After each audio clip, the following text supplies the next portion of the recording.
Welcome back to yet another episode of All About Your Benjamins, the podcast, the More Than Money series. And today you get to hear a conversation with my friend, Andy Martz. Andrew Martz is what you're going to see in here, but I call him Andy. His chapter is called What the Hat Lady of Hollywood Taught Us. Great conversation, great chapter. You can find it on page 105 if you're following along at home. Let me give you Andy's background real quick, and then we'll head on over to the conversation. He is a husband, father, and financial planner. He is the founder and president of WIS Advisors, or WIS. This is horrible, but I'm not sure which way I want to say it. A comprehensive planning firm serving the sports and entertainment industries with offices in Los Angeles, Dallas, and Denver. He's also the co-host of Dollars and Sensibilities, a weekly podcast that discusses the numbers, concepts, and behaviors that shape financial decision-making. Andrew is a member of the Dallas-Fort Worth chapter of Financial Planning Association.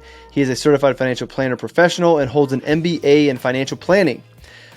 Now that you know Andy, let's get to this conversation. Enjoy this. If you've not bought the book, please go grab yourself a copy and enjoy this episode. And we'll see you all in the next one.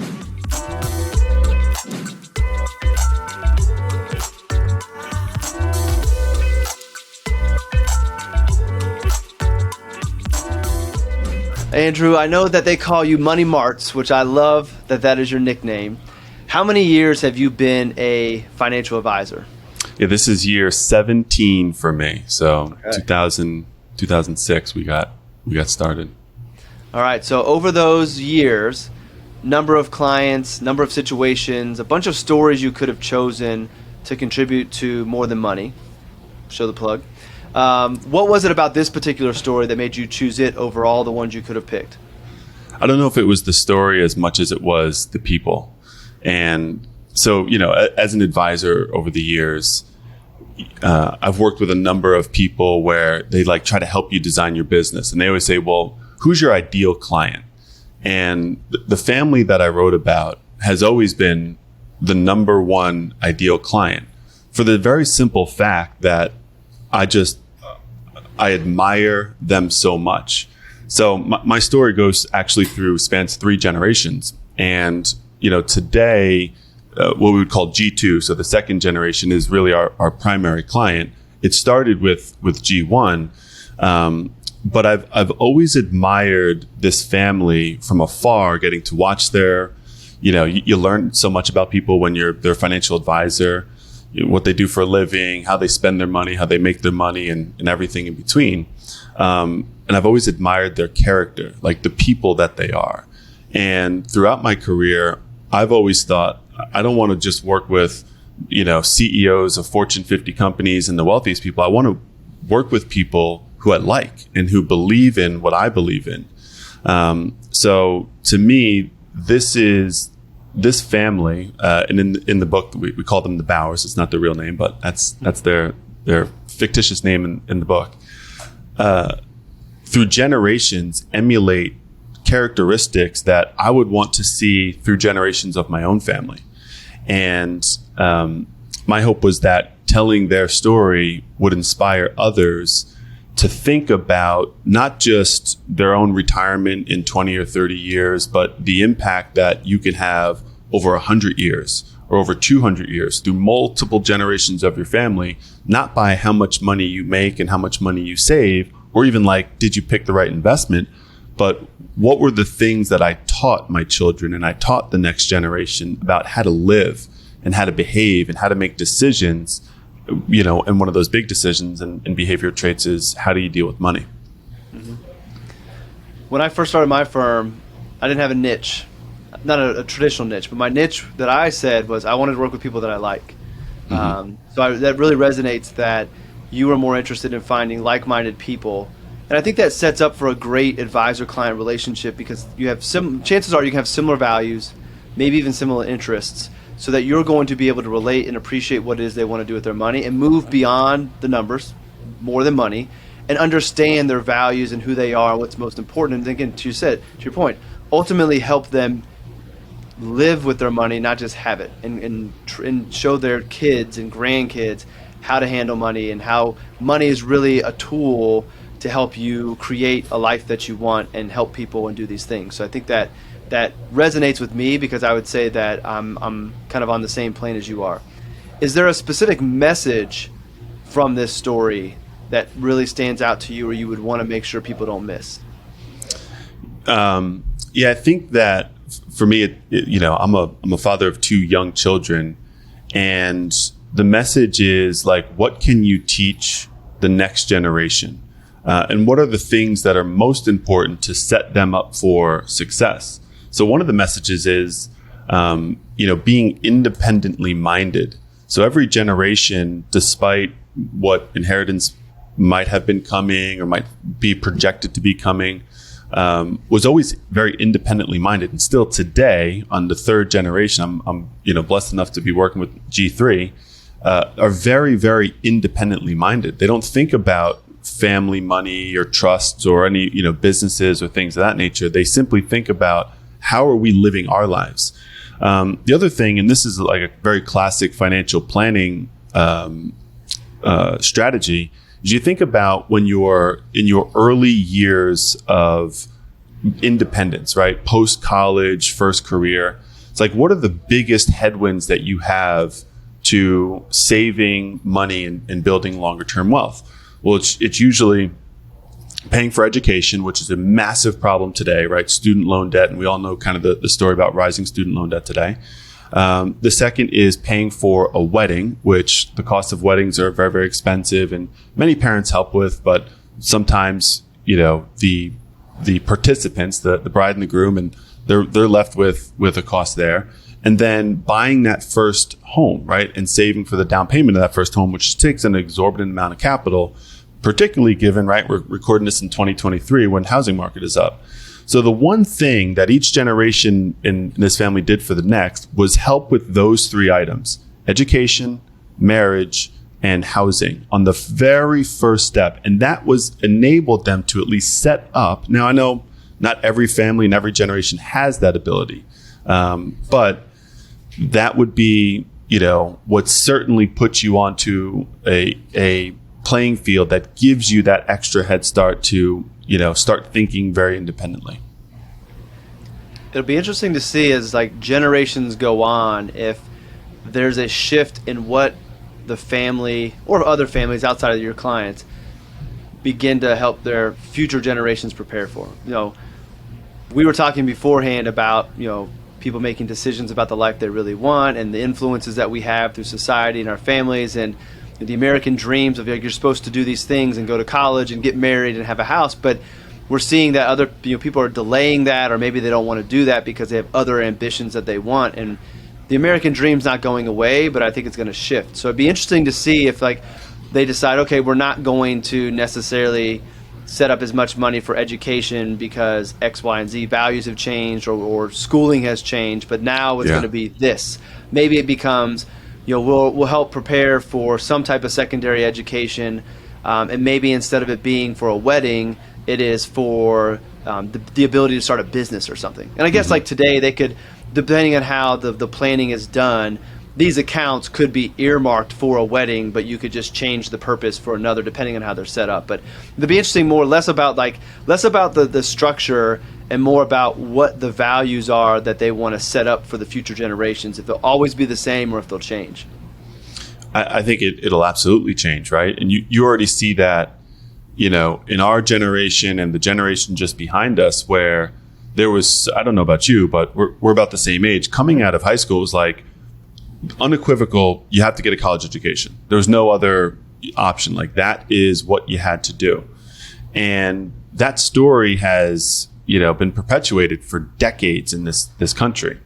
So now people, for the first time in a long time, are really resisting that, probably in this past decade, but certainly in the last number of years. And alternative options for education are popping up all over the place through technology that are driving down the cost, where you can get certified to be a computer programmer, or certified to be, a financial services representative, and not have to go this traditional route of 6-figure education. But I think the theme is, in those early years, establish yourself to be independent, have good work ethic, learning the power of earning a dollar and, earning your own keep, and then immediately thinking about investing for the future. So let's give listeners or viewers, if they're watching this on YouTube, an exercise or something, and we can put our heads together, because you didn't know I was going to ask you this, and I didn't know I was going to ask it. But what's a takeaway they could take from this conversation that could help them prepare the next generation for responsibly handling money going forward, and something that doesn't require you to have a lot of net worth? So meaning maybe it's not setting up these accounts to help out with college, wedding, and house, but what is an exercise that anybody with any amount of money could do to help set the next generation up for a good start, independent thinking, and a good relationship with money? So I think one of the key things that become an obstacle for people is their perspective of time. And I notice, particularly with a lot of young investors or relatively newer investors, so I'll just classify that as people who are under the age of 55. That can be relatively newer investors because they haven't experienced maybe all the ups and downs that you would if you've been investing for 40 years. And with that distorted perspective of time, investors seem to be short-sighted. What did I make this year? How are my accounts doing this quarter? Or even I've got to make it to retirement. So I'm 40 now. I've got 25 more years. And I think in a practical exercise is think about, if you want to think generationally, you have to think about much longer time frames. Mm-hmm. So you don't have 25 years. You're not investing and preparing for you're investing for the next 100 years, for the next 150 years. So one of the things that I do, and I think I saw this on Instagram somewhere, like people were like, they were targeting me with an ad, but it's this poster that has your life basically in a color-coded chart. So I did this on Excel. I started with box 1 and I made 52 weeks for, a year. And then I did columns. I just did 150 columns. And what I do is I shaded out the part of my life that I've already lived. And every week I just shade another box, and then I shade another box. And I've done it based on my birthday, which is in September. And this helps me. And I've even kind of color coded different milestones. So I kind of did 0 to 20. Because that was just me growing up and graduating college. I started my first career when I was, in financial services around 21. So then that was another color coding. Then I got married at 30. So then I shaded that a different color. So now I'm in this kind of, marriage and family chapter of my life. And, I'll probably change another color when my kids go to college or something like that, and we become empty nesters. But what happens is I realize two things. One, how much time I have. There is so much of this chart that is unshaded. It's just white space. So I've got so much time to look forward to. But it's also a reminder of how quickly it can go. Because I can look back and be like, wow, I started my firm 5 years ago, and that was a blink of an eye. That happened really, really, really quickly. So it's this tension of well, I'm trying to keep progressing, to keep taking one step forward. I want to get 1% better every single day. That idea, but I'm not planning for tomorrow. I don't need results instantly because I'm planning for the next 100 years here. Mm-hmm, mm-hmm. I like that. One of the shifts I've done recently is thinking of time. This is more not long-term time, but thinking time day to day in the form of energy. So for me, we've all wasted a lot of time, but when I think about it as the form of energy, I'm much more protective of my energy. And the realization I've come to is that I don't feel time pass through the day. Just your point, time flies, but I feel my energy. By the end of the day, I'm tired. So as I think about, and time is energy and vice versa. So as I think about, all right, this next thing, do I want to allocate energy towards that, or do I want to allocate towards something else that's more productive towards the things that matter the most to me, so that when I'm tired at the end of the night, I look back and all right, I did everything I needed to do. I've earned this tired. I did it the right way versus, man, I wasted a lot of energy today and now I don't have as much and I didn't really accomplish anything. So that doesn't really tie into financial planning per se, but I do think that perspective can really help out when it comes to building your financial plan and figuring out what makes the most sense and what you value the most, and then that determines how you allocate your dollars. So it does come back to it, just in a different way, which I think is a good segue into, obviously, from the conversation we've just had and what the chapter you wrote about, which your chapter starts on page 105. The relationship, the things you're talking about, how you work with your clients is not that of the stereotypical financial advisor. And one of the things I'm loving with this podcast series is that we are all having a chance to bust some stereotypes of financial advisors. So you've got an opportunity to let the world know, you think a financial advisor does this or is this way, but the reality of it is that's not how we are. What's the one stereotype that you want to bust today? About financial advisors? Yeah, about financial advisors, yeah. That financial advisors are trying to sell you something. It's like, that is,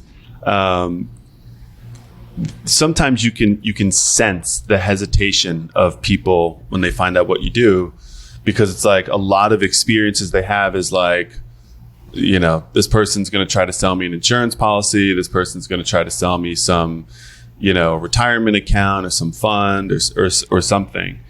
And I just believe so much more in relationship. We want to base our relationships, and so many people, you and so many of our friends who are in the industry believe in this relationship with financial advisor or with their clients. And I think the world is waking up to this too, by the way. And I don't know if it's just some, shift in culture and demographics and generations.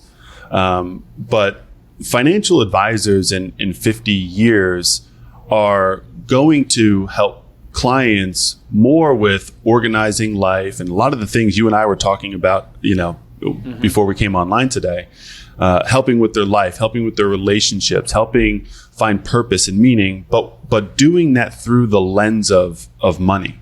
And, money is this common denominator, at least in this world, of anything, right? If you want to be healthier, like you need a gym membership, you got to spend money, right? You want to, you want to have a better relationship with your spouse, but you're going to have to dedicate Friday nights to, go and do something fun and special and maybe get a babysitter for the kids. Like, you just take resources. So I think the biggest myth is that, financial services and financial planners and financial advisors are not trying to sell you something. And I would say that the vast majority of, and maybe my opinion is biased, but the vast majority of financial professionals that I meet care more about the people than they do about the money. And they're trying to find ways to help people. Now, everybody has to make a living, and that's understood in the world of business. But that would be the biggest myth, I think, is that financial advisors don't want to sell you something. They want to understand, and they want to try to help you. And most financial advisors will admit that relationship or that stereotype has been earned by our profession. And that's right. A book like this, the community, the AGC, advisors like you, we're working hard to break that down.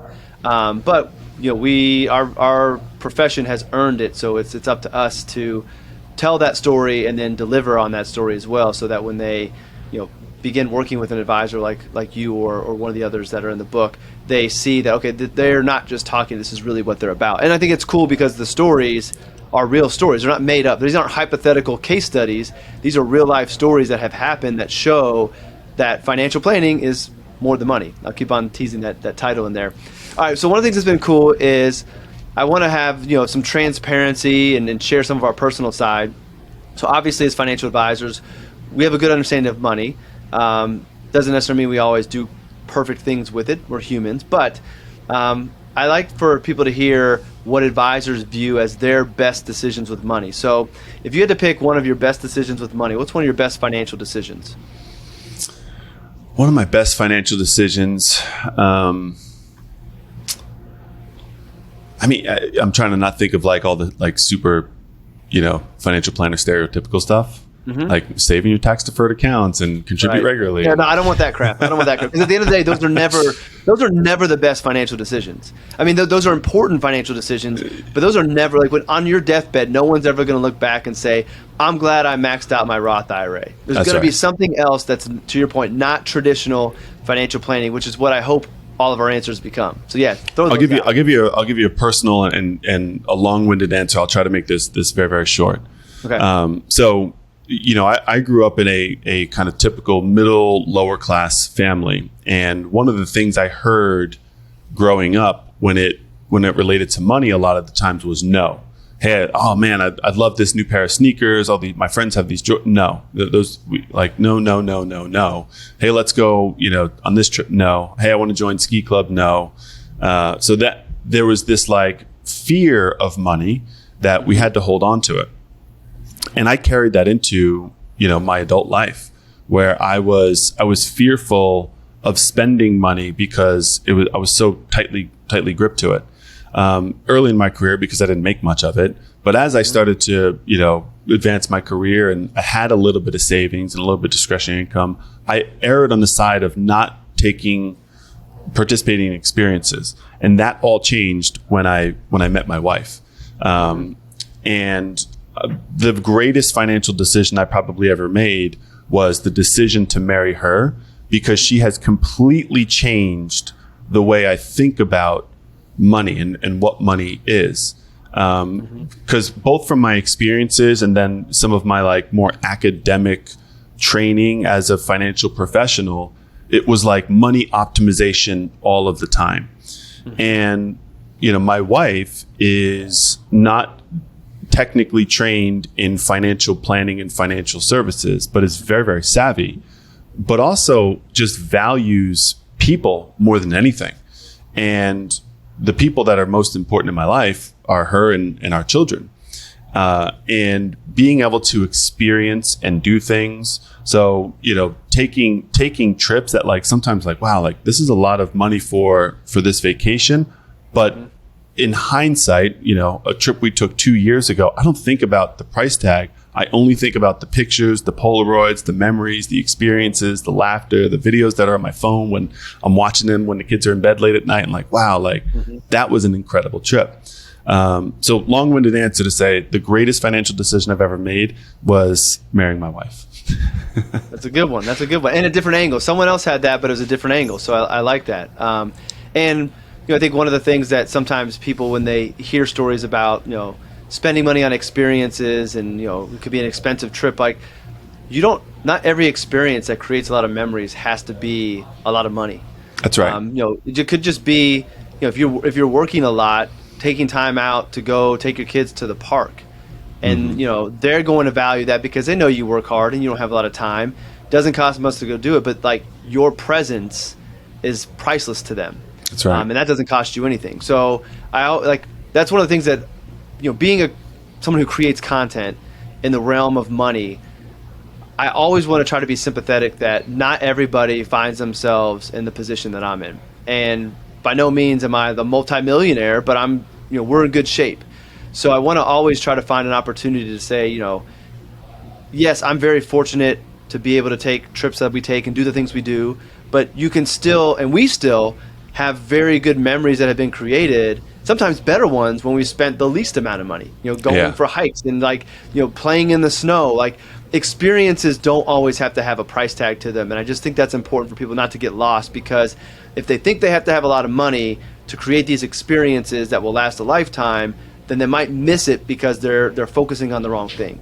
The greatest experiences really are just your time and your presence. That's right. Because what she has done for me has nothing to do with money, like practically the amount of it. It's simply the lens that I view it through. And even to your point, right? Like how I'm allocating my time. There was this period of time where it's like, oh, I have to work X amount of hours a week because, you get caught up in that like hustle culture and, grind culture of like, you just always got to be, if you're not, working, grinding, if it's not dark outside by the time you leave your office, like you didn't really earn it, right? It's like, well, no, that's not true at all. And again, it's shifting those priorities and recognizing like what matters the most. What am I trying to do with my life? Mm-hmm. All right, so we got your best financial decision. This is the one you didn't know was coming, and no one knew it was coming before we talked. What is the least optimal decision you've done financially? or another way to frame it would be, what's a decision with money you made that taught you the greatest lesson, because it didn't work out the way you wanted it to? So it's probably there's probably like 2 or 3 decisions, all kind of, with the same theme. Like I was an irresponsible 20-something-year-old. I had a credit card, like a student credit card that I got in college, really, really young. Did get a T-shirt? Like, hey, you get a free T-shirt, get a credit card? Yeah, like, you're at the baseball stadium or something, and like somebody's like, you get a free beer and a hat and get a credit card. And you're like, yeah, great. Thanks, Bank of America.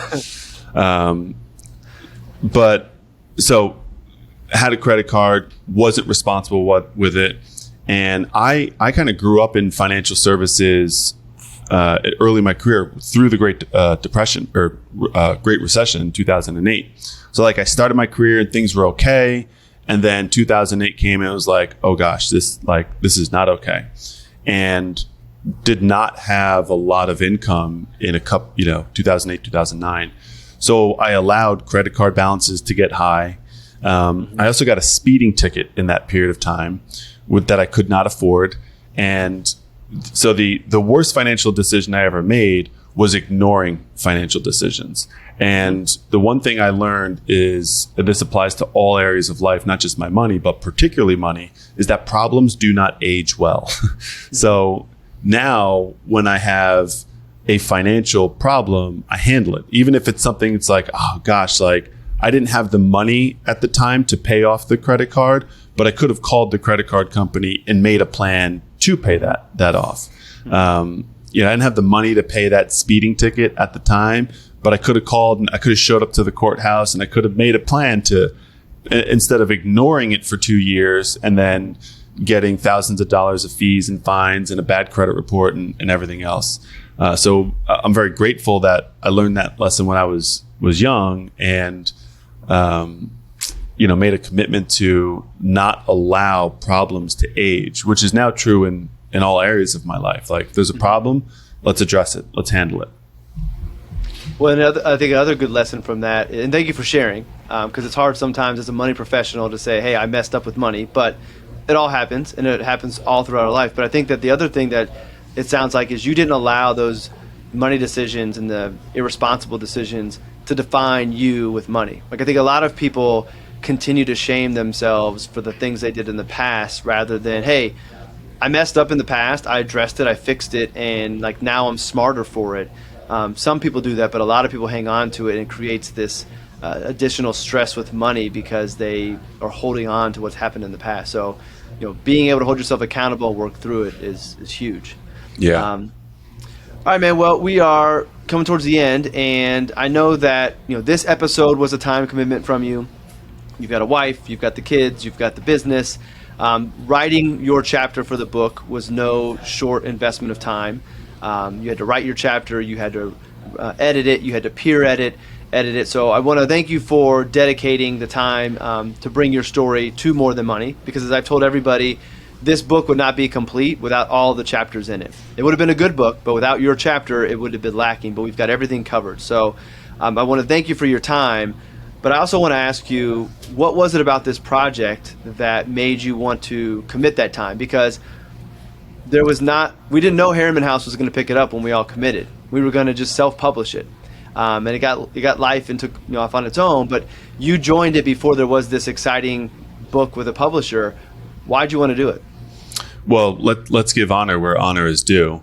So first, thank you for not just curating and really spearheading this type of project, but even before that, birthed out of an idea that you had, creating the AGC, a community of advisors. So being a part of the project was easy because it is so exciting to work with financial planners who believe in the same thing that I believe about this profession, which is that it's not about your money. And for years, I would say that, right? The tagline of our firm, which selfishly, when we were voting on titles for the book, I wanted to be Go Beyond Wealth, because our firm's tagline is WS Advisors Go Beyond Wealth. It's a shameless plug for the firm. But I would always say that I wanted to be known as the financial advisor who tells you it's not about the money. And I would enjoy almost kind of the dichotomy when you like talk to people who's like, well, tell me about your investments. And it's like, well, I won't tell you about investments because it's not about the money. And I like that sort of tension you would feel in that early dance with like prospective clients and people who would learn what you would do. And I thought that I was like all by myself. Like I thought that I was the weird guy who would be saying that at the regional meetings, and everybody's like, who's this guy? Like, dude, it's all about the money. It's all about the next AUM. It's all about the new accounts and the net cash flow, because that's all people measured. So when I found, following you and Taylor and finding this community, learning about the project, it was like an easy, like, oh my gosh, these people are like me. These men and women understand what I've been trying to say for years and years. Like I'm not alone. So it was an easy yes. Well, thank you for not giving up as you felt alone. That's one of the reasons I think we started the community, was just that we realized it can be lonely, and there are other people who shared the same thoughts as Taylor and I did, and let's get together because we're all better together. But it could have been very easy to say, you know what, everybody's telling me I'm crazy. Let me just fall back in line and make a good living and help people along the way. But you broke the mold, and you're helping people in a much greater way. So from one advisor to another, thank you for doing that, because you alone are helping making our profession better, building more trust with people and helping people, whether they're your clients or not. And the book, again, tells all these stories, which is what we wanted. We want people to see that financial planning and financial services and your finances, while money is an important component of it, it's much bigger than money. And that's right.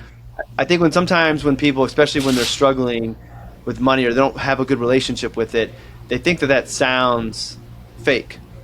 But I can promise you, through experience with clients over 18 years and talking to other advisors, that there is a moment when you realize that money, it is bigger than the dollars. It is more than money. And our hope with the book and the way you talk to people is to help people realize that sooner, because I think it's one of those things where you can read about it and these stories might motivate you. It might give you some hope. But until you experience it yourself and the light bulb goes off, there's always that little bit of doubt. But once you realize that, as your wife did for you, it changes the perspective that you have on money, which changes the way you live your life, and I think brings a lot of happiness and fulfillment to it. So that's very, very long-winded. Thank you for participating in the project and in this episode. So anybody that wants to learn more about you, follow you on social media because they like your vibe and like what you're about, where can they find you? I'll have show notes for all the episodes. Yeah, probably Instagram is the best. Andy Martz is the handle there. Money Martz on TikTok. Right. And you're on TikTok. That's right. Yeah. And trying to drown out the bad TikTok advice out there. We're trying. We're doing our best. We'll see clips from this episode up there, I'm sure. Yeah, awesome. Well, I will make sure to link to all of those. And man, I want to appreciate you again, or I want to let you know I appreciate you for participating in it, coming on the podcast as well. Everybody, I appreciate you tuning in, watching. If you have not bought the book yet, go get a copy. It's never too late. And remember, all of the proceeds on the AGC side, Harriman's House got to do their thing, but AGC, we're donating all the proceeds to organizations within the profession. So trying to do our part to put money in the organizations that are moving our profession forward, like the VLX internship and the Foundation for Financial Planning. So Andy gets nothing out of this other than he gets to tell a story to hopefully help you get a better relationship with money, and we're putting some money into the pockets of organizations. So go grab a copy or two, and remember that everything when it comes to finances is more than money, hence the name of the book, and we'll see you all in the next episode. Thanks, Justin.